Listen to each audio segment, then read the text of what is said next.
Hello बच्चों। CBSE history CBSE class 10th history chapter 2 part 3 section 1 page number 37 hygiene diseases and everyday resistance. Education was not the only sphere of everyday life in which such political battles against colonialism were fought. In many other institutions, we can see the variety of small ways in which the colonized expressed their anger against the colonies. Plague strikes Hanoi. Take the case of health and hygiene. When the French set about creating a modern Vietnam, they decided to rebuild Hanoi. The latest ideas about architecture and modern engineering skills were employed to build a new and modern city. In 1903, the modern part of Hanoi was struck by bubonic plague. In many colonial countries, measures to control the spread of disease created serious social conflicts. But in Hanoi, events took a peculiar interesting turn. The French part of Hanoi was built a beautiful and clean city with wide avenues and a well laid out sewer system, while the native quarter was not provided with any modern facilities. The refuse from the old city drained straight out into the river or during heavy rains or floods overflowed into the streets. Thus, what was installed to create a hygienic environment in the French city became the cause of the plague. The large sewers in the modern part of the city, a symbol of modernity, were an ideal and protected breeding ground for rats. The sewers also served as a great transport system, allowing the rats to move around the city without any problem. And rats began to enter the well cared for homes of the French through the sewage pipes. What was to be done? The rat hunt. To stem this invasion, a rat hunt was started in 1902. The French hired Vietnamese workers and paid them for each rat they caught. Rats began to be caught in thousands. On 30th May, for instance, 20,000 were caught, but still there seemed to be no end. For the Vietnamese, the rat hunt seemed to provide an early lesson in the success of collective bargaining.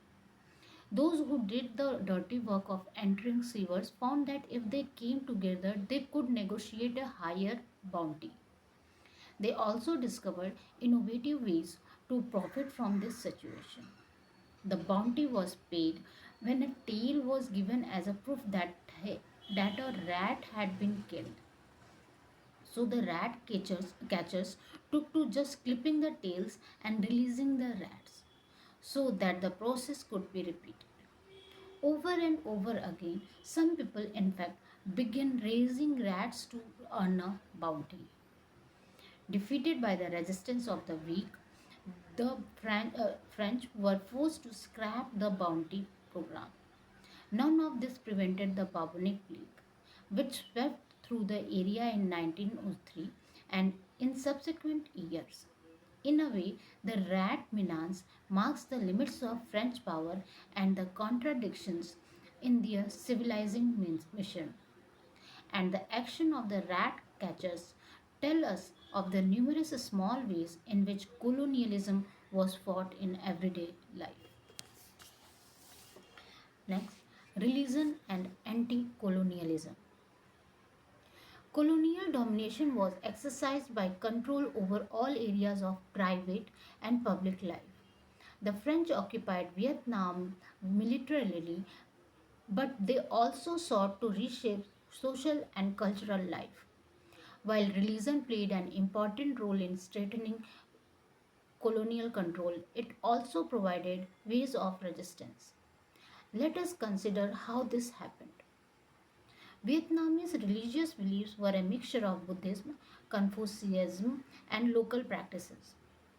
Christianity, introduced by French, missionaries was intolerant of this easygoing attitude and viewed the Vietnamese tendency to revere the supernatural as something to be corrected.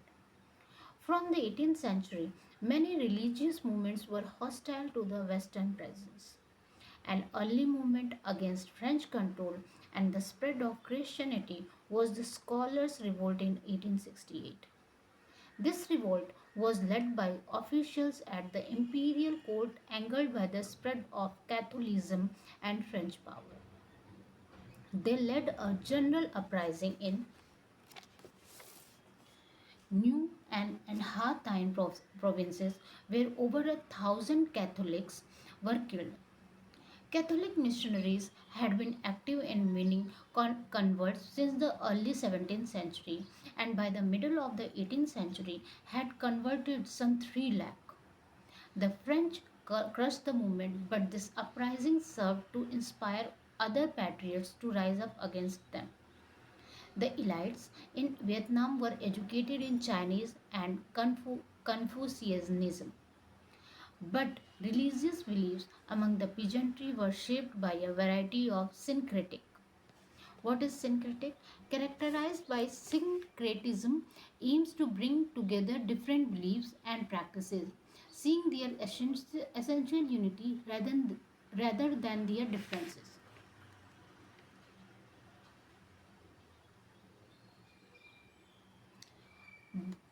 Again, now, but religious beliefs among the peasantry were shaped by a variety of syncretic traditions that combined Buddhism and local beliefs. There were many popular religions in Vietnam that were spread by people who claimed to have seen a vision of God. Some of these religious movements supported the French, but others inspired movements against colonial rule. One such movement was the Hua Hao. It began in 1939 and gained great popularity in the fertile Mekong Delta area. It drew on religious ideas popular in anti-French uprisings of the 19th century. The founder of Hua Hao was a man called Hung Fu So. He performed miracles and helped the poor. His criticism against useless expenditure had a wide appeal. He also opposed the sale of child brides, gambling, and use of alcohol and opium.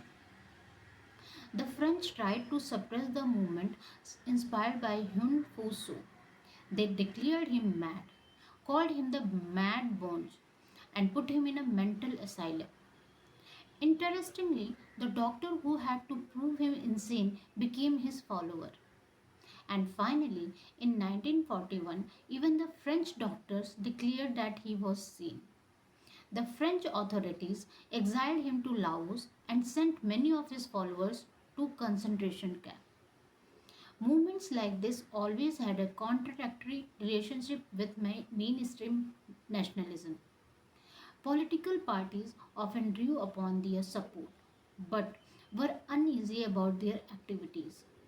They could neither control or discipline these groups, nor support their rituals and practices. Yet the significance of these movements in arousing anti imperialist sentiments should not be underestimated. Next, the vision of modernization. French colonialism was resisted at many levels and various forms, but all nationalists had to grapple with one set of questions. What was it to be modern? What was it to be nationalist? In order to be modern, was it necessary to regard tradition as backward and reject all earlier ideas and social practices? Was it necessary to consider the West as an symbol of development and civilization and try and copy the West? Different answers were offered to such questions. Some intellectuals felt that Vietnamese traditions had to be strengthened to resist the domination of the West, while others felt that Vietnam had to learn from the West even while opposing foreign dominations. These differing visions led to complex debates which could not be easily resolved.